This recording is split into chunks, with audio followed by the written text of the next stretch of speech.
My name is Eliza, and this is a tale of how I found unexpected love right next door, woven into the fabric of an ordinary life, spiced with the extraordinary.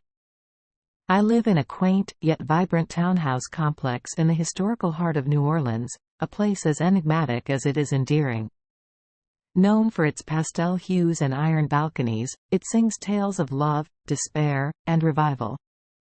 It all began on a languid Saturday morning, the air thick with the scent of jasmine and the lazy buzz of the city waking up.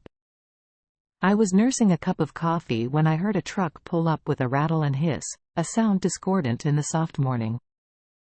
A new tenant was moving in next door, and curiosity perched like a cat at the corner of my mind. He emerged from the truck, a stark silhouette against the creeping dawn.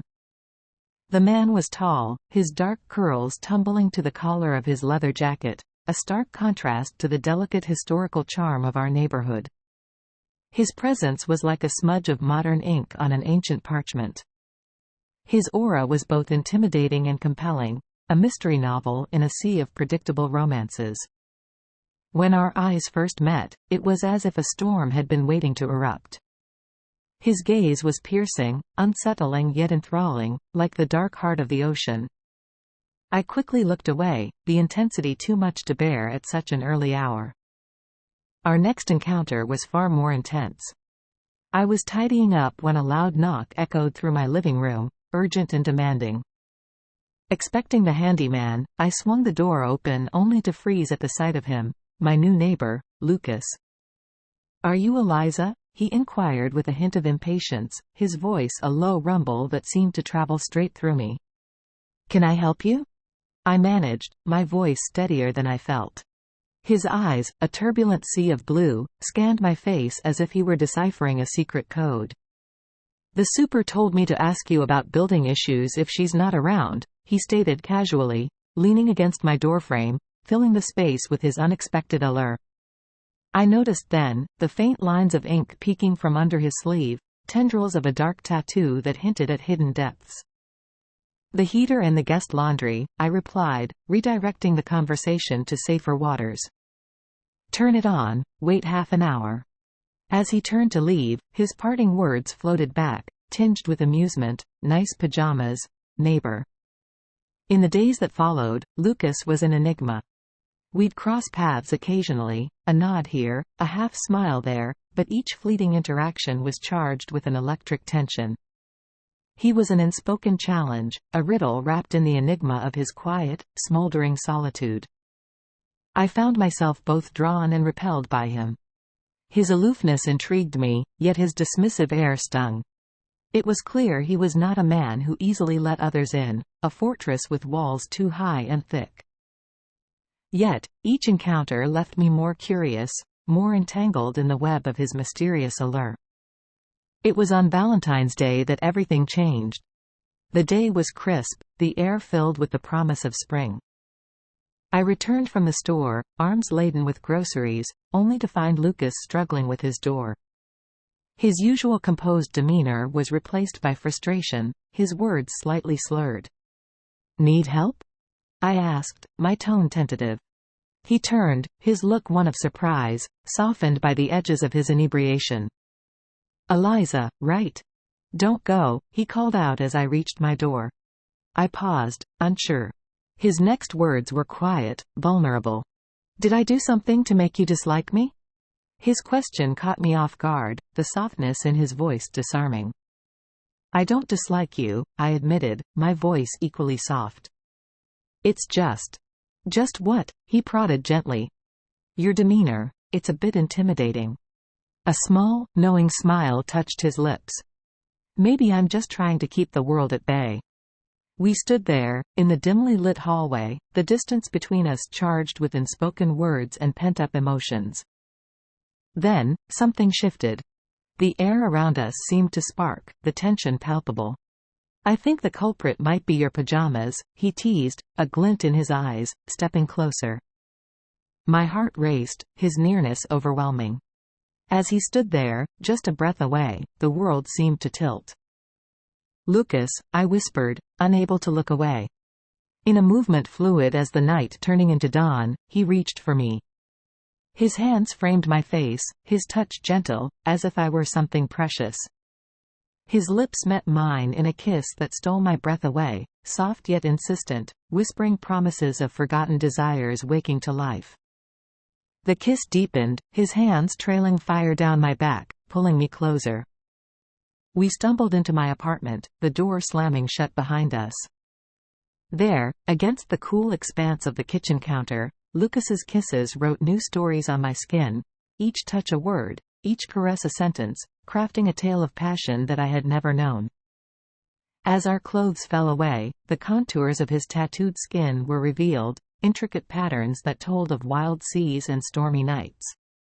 His hands, those skilled narrators, explored every inch of my body, as if trying to memorize each curve and contour.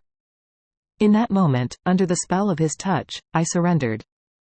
The world outside faded, and there was only Lucas, his body speaking to mine in the oldest of languages, telling me of needs too long denied, of passions too fiercely contained. The room filled with the sounds of our breath, mingling like the music of a wind chime in a storm, creating a symphony of sensations that swept me off my feet, leaving me breathless, anchored only by his presence. As the night deepened, our shadows danced on the walls, entwined like vines in a wild, unchecked growth, each movement a stroke of art, each breath a shared secret. Lucas taught me the language of touch, his every kiss a word, his every caress a sentence in a story of passion that burned bright against the night. In the quiet aftermath, wrapped in the warmth of his arms, the world seemed a place remade, filled with new colors, new lights. And though the morning would bring questions and uncertainties, for those few, precious hours, I lived in a poem, and Lucas was the rhyme that made all stanzas sing. The morning after was a canvas washed in the pale light of dawn. The air held a crispness that whispered of endings and beginnings. I awoke alone, the other side of the bed cool, the indents of our night together barely visible, like a dream fading at the touch of day. Lucas was gone, and in his absence, a silence settled over my apartment, heavy and thoughtful. The encounter we had shared lingered in the air, a tangible memory that played over in my mind like a favorite song. I traced my steps back to the kitchen, where our passion had spilled like wine over the counter. Every surface seemed to hold a whisper of his touch. Every shadow danced with the echo of his movements. Days passed, and the hallway where we had first collided with vulnerability and desire turned into a corridor of casual nods and forced indifference. Lucas and I fell into a pattern, an awkward dance of avoidance and brief acknowledgements. The intensity of that night became a ghost that haunted the spaces between us, a specter neither of us dared to name. It wasn't until the elevator doors closed us in together one chilly evening that the silence finally broke. The space was confining, charged with the electricity of our unspoken words.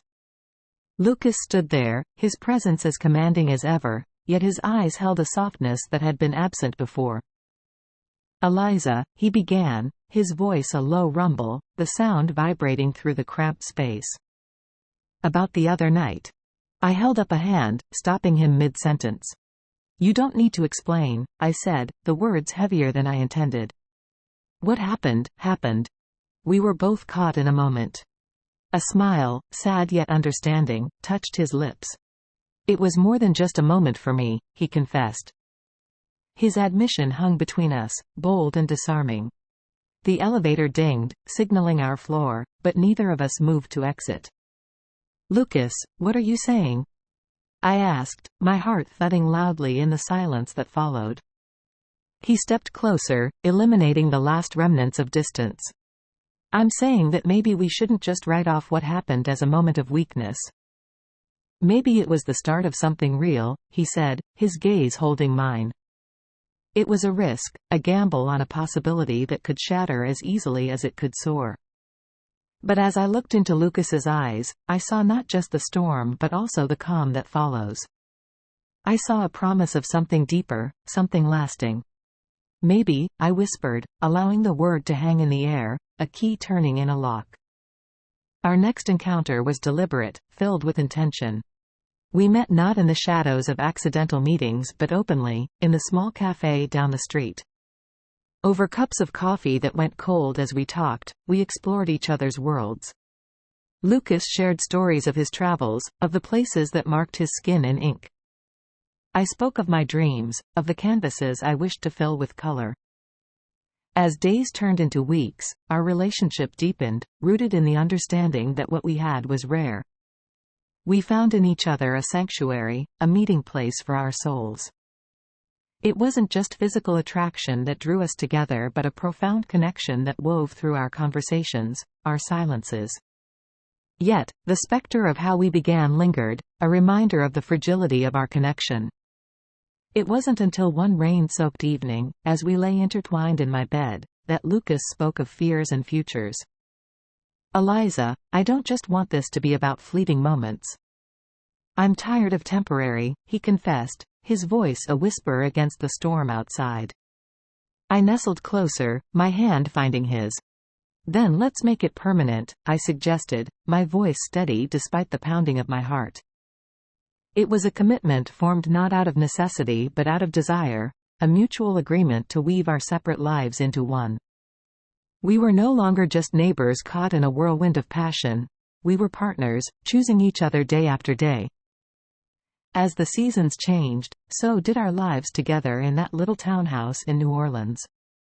Lucas became not just the man from next door but my confidant, my lover, my friend. What started as a chance encounter grew into a story of love that defied the odds, a testament to the unexpected paths on which life can take us. And though the road was not always smooth, the journey was ours, a melody composed of highs and lows, each note resonant with the love we chose to cultivate. In the end, Lucas wasn't just a chapter in my life. He was the margin where all my footnotes would be written, the echo of laughter in my days, the warmth in my nights. This, then, is not just a tale of passion ignited on a long-forgotten Valentine's Day but a story of how love, real and enduring, can start with the simplest of gestures, in the most unexpected of places. And if you were to ask me now, what my best Valentine's Day memory was, it isn't just about a day marked by hearts and flowers, but about every day since, filled with the quiet, steadfast love that grew from the most turbulent of beginnings.